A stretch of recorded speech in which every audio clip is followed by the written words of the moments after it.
Leigh Anne is dropping her first single, Don't Say Love, and I have thoughts. More specifically, thoughts on where she's directing her music career, because I've been noticing for a while now how Leigh Anne has been slowly inching toward her stateside audience, and I think I know why. America has so many opportunities for Black entertainers. If you can make it here, then you can make it. Potentially anywhere, but you can make it. But can Leigh Anne make it here? Is her American following strong enough to catapult her on a higher level like her UK counterparts, LMA or Pink Panthress? Let's get into it.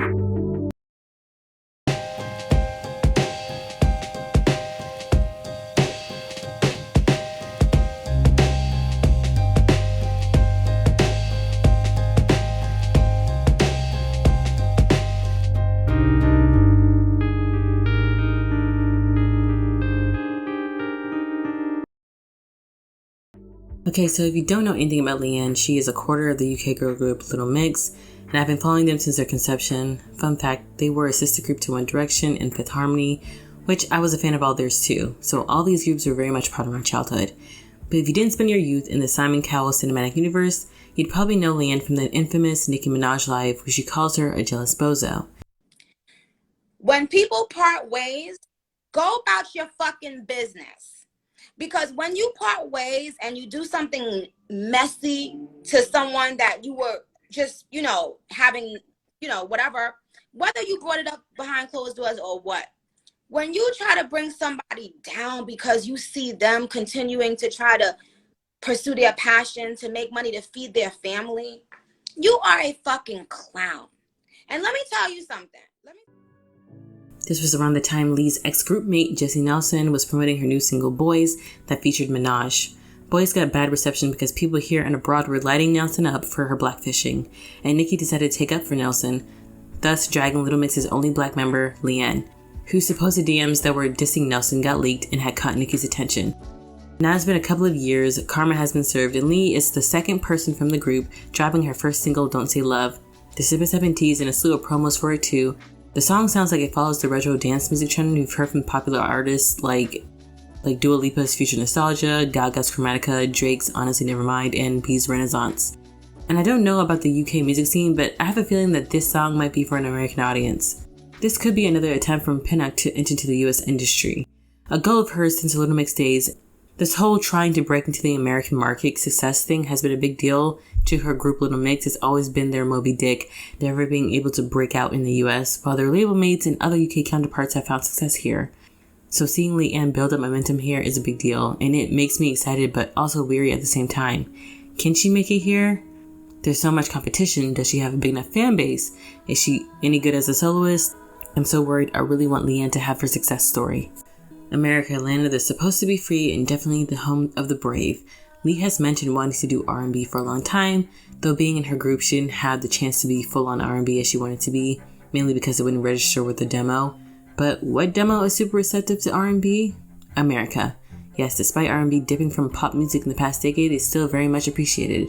So much so it has gotten a resurgence into the mainstream. There's still opportunities to be had over here. The UK girl group Flow even mentioned why they've honed in on the US. Was it because there was a lack of London artists, or? I think it was just like R&B is like popping here. Yeah, it's just especially from here. From what I know. Please know. Well, that's perfect for Leigh, right? She's R&B, there's an audience for it over here, but will she be able to gain a foothold in the US industry? Looking at her US contemporaries, she does have an advantage over them. She has a pre-built audience over here from her time being in Little Mix. How big it is debatable. It's hard to measure just from her online engagements. All I know is she's more supported internationally than in the UK as a pop artist. In March 2020, we flew to Brazil to do a show.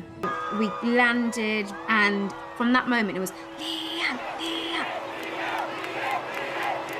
The crowd going mad for me, and I was like, what? Like, I've never seen or heard anything like it. There was so many Black people in our audience, and I have never felt that love. Another advantage Leigh has is she's backed from a major label that isn't expecting her to be a hitmaker, so has a good bit of resources, and I'm assuming creative freedom to do whatever she wants. Hopefully whatever she wants resonates with the American audience. Speaking of creative freedoms, I'd like to talk about what I'd like to see Leigh do this era. Pinnick's voice is very versatile. I can see her doing any genre. The lane I want her in and could work for her is the upbeat mid-tempo R&B early 2000s route. Think Maya's Fallen, A-Marie's Why Don't We Fall in Love, Ashanti's Major Hits, Cassie.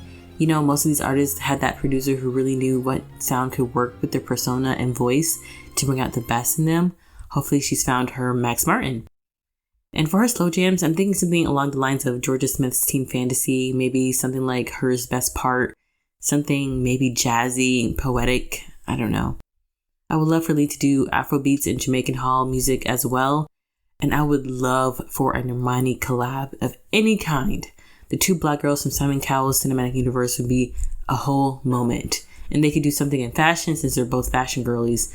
Just to be clear about the whole American push thing, I don't think Leigh's gonna get a major US push, but I do expect something more subtle. At the very least, I'd want her at the black events or guest star on the black shows.